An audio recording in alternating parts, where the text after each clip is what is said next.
Hi everyone and welcome back to my channel. Today I'm making an art journal page with the gelatos and also the distress crayons. I recently asked you which projects you want to see and which products I should use, and that was your choice, so I hope you enjoyed the video. I'm working on a gessoed surface and I use a mix of gelatos and distress crayons. To me these products are exactly the same, except from the colors, of course. The distress crayons have the normal distress ink colors, which I like most, but I don't have so much and I have many gelatos, so I can mix them both.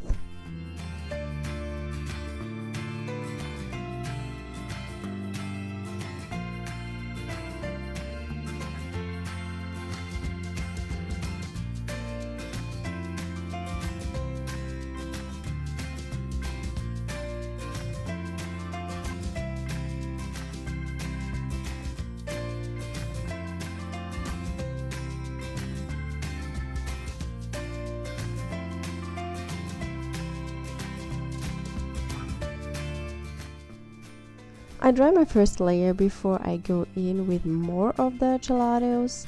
The reason for that is because on a wet background I will not get any of this crayon on my paper, so I need to dry it in between. What you can do when you know where you want to have your colors, you can put all of them on your page and then work with water or your fingers.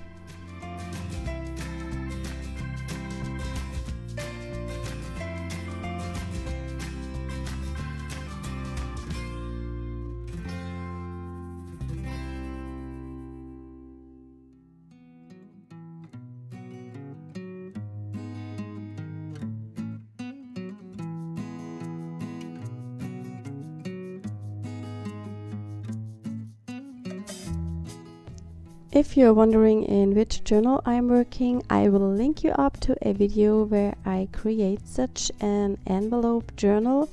I'm using leftover papers or scrap papers. I have this book made from craft papers from a thinner quality. I have also made some from old coloring books. When my pages are dry, I go in with a stencil and the modeling paste from Decor Media. The stencil I'm using is from Stencil Girl.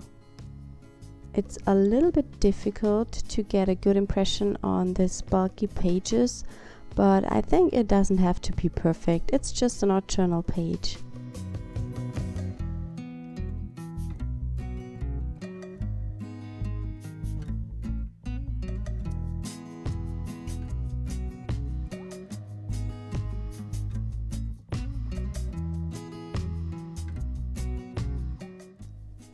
After my texture paste has dried, which takes a while and a lot of heating, I'm applying more gelatos and I'm using different colors, of course. I'd like to create kind of a rainbow page, so I add in some pinks, oranges and yellows.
I also add some stamping to the background to create even more interest. I'm using a script stamp. It's the vintage script from Rubber Dance, together with a pink archival ink. My ink pad is just a little bit dirty and it doesn't stamp pink anymore. It stamps like in an aubergine color. I have no idea if it's possible to rescue such an ink pad, but I believe I ruined it with a black old stamp where there was still ink on top. I go in with one of our new border stamps to add some more interest, and I'm using also archival ink. For more vibrancy, I'm adding some color splatters, and I just scribble the crayons to my working surface. I'm working on a glass plate and add a little bit of water, and then I can sprinkle the color to my pages.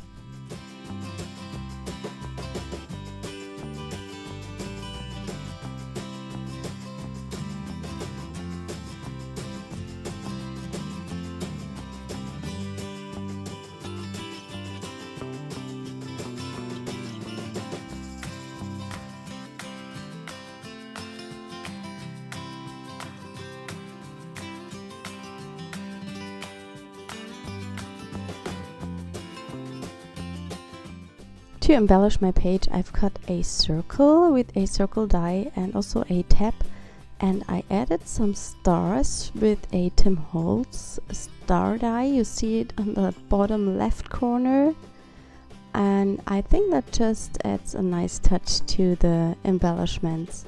The embellishments are cut from pan pastel jelly print, and it was a ghost print, so the color is really light. I add some texture to the pieces with the old book page stamp from Rubber Dance. I also stamped the word create. It comes with the vintage script stamp to my tab, and later I will stamp the word art to my circle.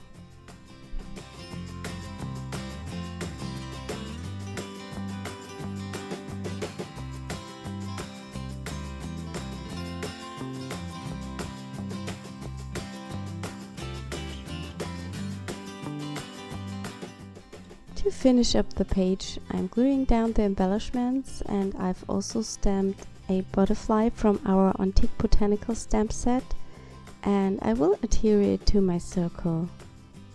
I hope you enjoyed the video just as I enjoyed doing it.